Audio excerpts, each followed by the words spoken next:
Hello everyone, welcome back again to my channel, Mars TV Vlog. So, saan ba ako titingin? Hello sa ating lahat ka.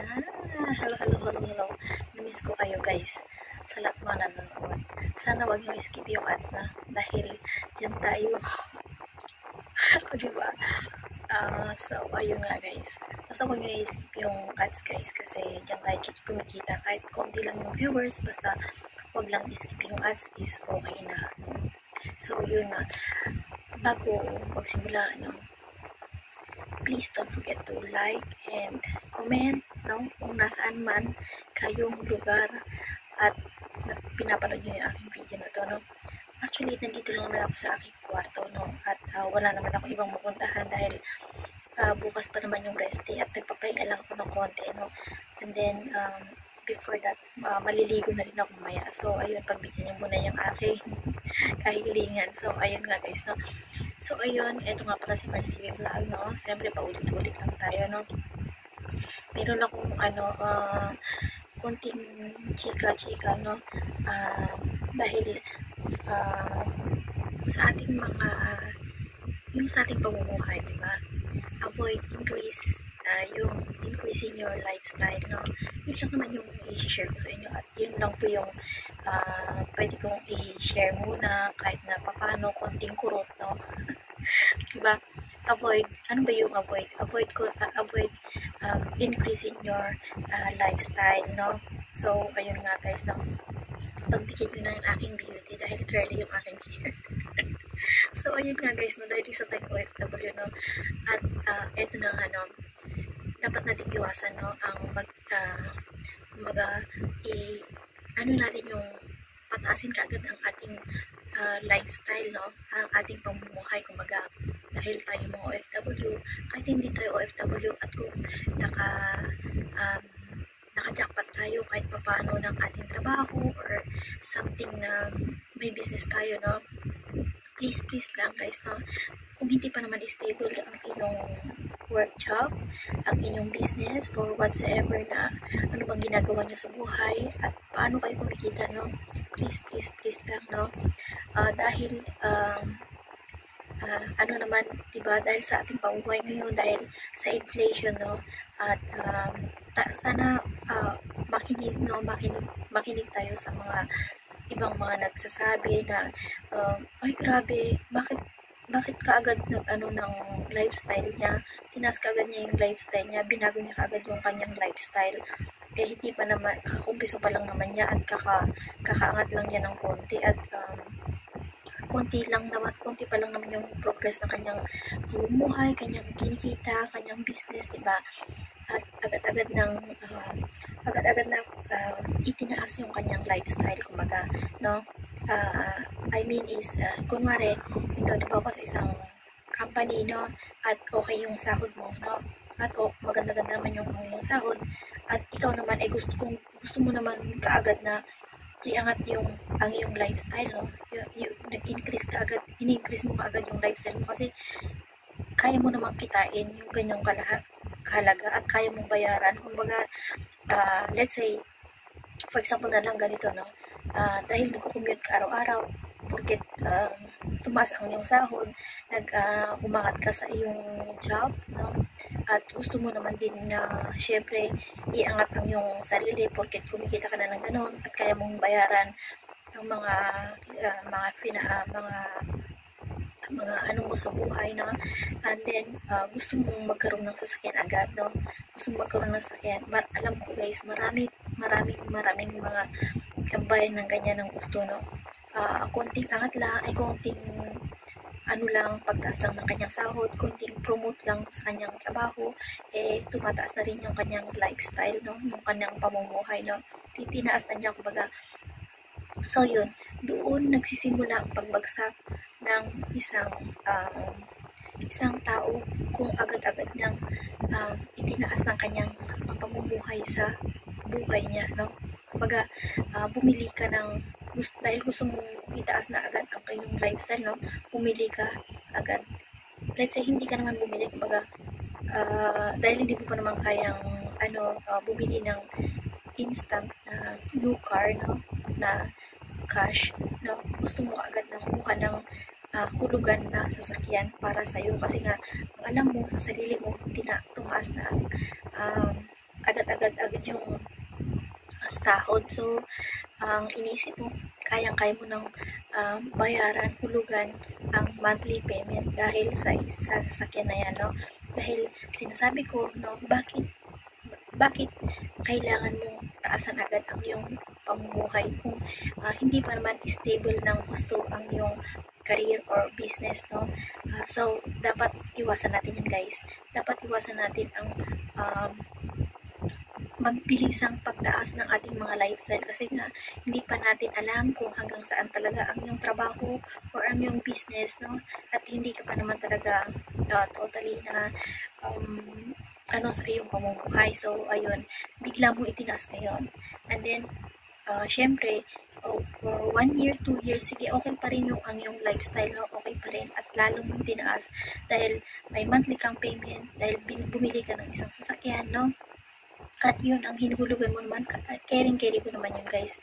Alam mo naman, caring mo naman sa sarili mo. So, bumili ka na ngayon, nagkuha ka ngayon ng hulugan na sasakyan.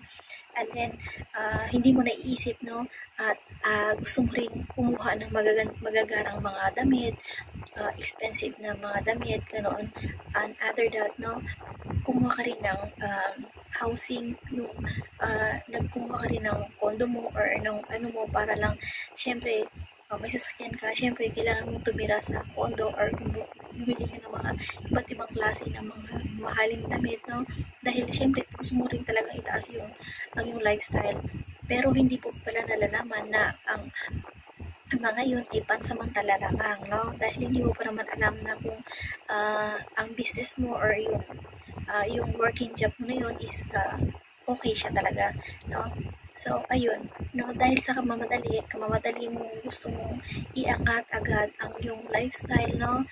Hindi mo na mamalayan, wala ka palang naiipon, no? Wala ka talagang naiipon kasi nga, yung mga naiipon mo is na ipang bayad mo sa mga bills mo, no?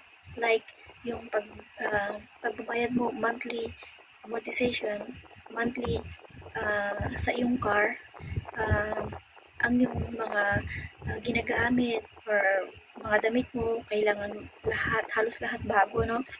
And then, dahil tinas mo na, parang nahirapan ka na nga tuloy mag-adjust sa iyong sarili na, ay, ganun pala yun, no? Ang dami ko palang binabayaran, ganito, dahil wala ka rin naman ng iniipon, kumbaga, yung sahod mo na ipambabayad mo lang dahil gusto mo agad itaas ang yung lifestyle, hindi mo naisip na may mangyayari pala sa company or may mangyayari pala sa business mo. So, hindi mo napagandaan ang mga bagay na yan, no? Bakit kailangan mo kasing i-increase ka agad ang yung lifestyle kung hindi naman ano ka pa dyan sa ang iyong trabaho, no? Ang iyong business, no? Dahil hindi mo napapansin, unti-unting nag-ano pala yung company, no? Sana huwag naman mangyari, no? For example lang yun, pero halos karamihan, guys, na nangyayaring ganito, no? Hindi pa naman sila nakapag-ipon, no? Ng sobrang laki, and then tinas kagad ng kanilang lifestyle. So, ang nangyari is pababa at wala pa silang ipon. So, yun nga po, guys, na ang gusto ko mangyari, no? Sana iwasan natin kaagad-agad ang mag-increase ng ating lifestyle kung bago-baguhan pa lang tayo sa ating mga business, bago-baguhan pa lang tayo sa ating working job at gusto na natin agad na iangat agad ang ating lifestyle. So, mali yun, guys, mali. Sobrang mali kung gusto mo talaga makaipon. So, be it, no? Mag-ipon muna, no? Mag-ipon muna. And then, isipin mo na ang iyong trabaho, no? Isipin mo na yung business, yung monthly salary mo, kung siguro makaipag-ipon ka ng mga 6 months na yung ipon mo is makukompensate mo yung mga ganong mga bagay, no? So, pwede na yun magsimula kang unti-unti mo yung lifestyle, pero hindi yung biglaan na bumili ka, ay kumuha ka agad ng hulugan na sasakyan, kumuha agad ng matitirhan mo na maganda-gandang kondo, no, diba? So, ayun, parang, inaano mo yung sarili mo eh, parang, oh, naisip mo na, ay, bakit ganon? May sasakyan nga ako, may maganda nga akong tirahan, may maganda akong damit, pero wala pala akong naiipon na pera. So, mag-isip ka ngayon, no? Kung bakit mo itinaas agad ang iyong lifestyle, no? So, dapat iwasan natin yan, guys, kung nakahawak tayo ng pera, at huwag natin kaagad-agad na itaas ang ating mga, yung ating pamumuhay, no? Huwag natin agad-agad itaas yan, kasi nga, hindi pa natin alam kung talagang stable na yung job natin or yung business natin, no? So, ayun. Yun lang naman yung pag-usapan natin, guys, na sana naintindihan niyo ako bilang isang OFW. Ako ay andito pa rin, no?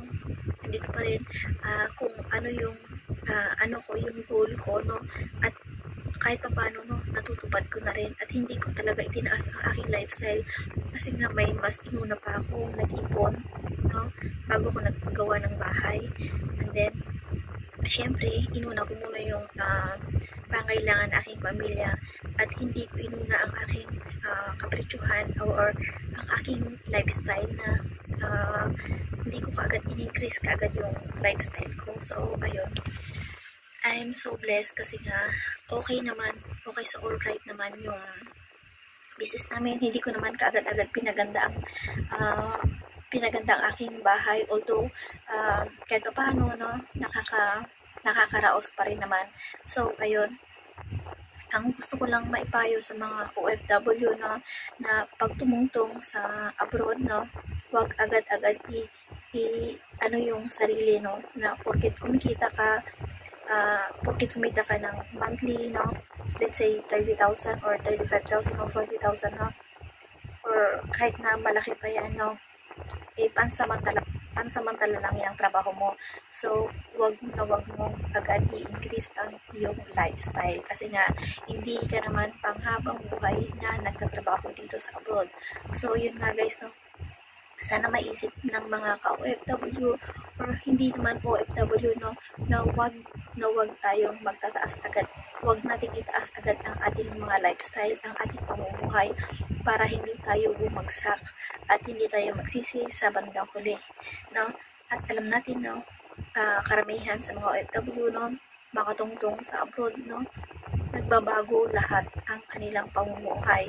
So, ayun, nakahawak ng pera, itinaas agad ang kanilang lifestyle, bili dito, bili doon, no, hindi iniisip ang pag-iipon. So, yan nga, guys, mas magandang mag-ipon muna bago itaas ang iyong lifestyle. And hanggang dito na lang, guys, yung aking ciao diba? Aking gustong i-share sa inyo, no, wag yung itataas ang iyong pamumuhay agad kung hindi pa naman stable ang iyong business or yung ang iyong job. Ano? Hanggang dito na lang. Mercy vlog lang yan. Bye-bye. Don't forget to like and comment. Bye-bye.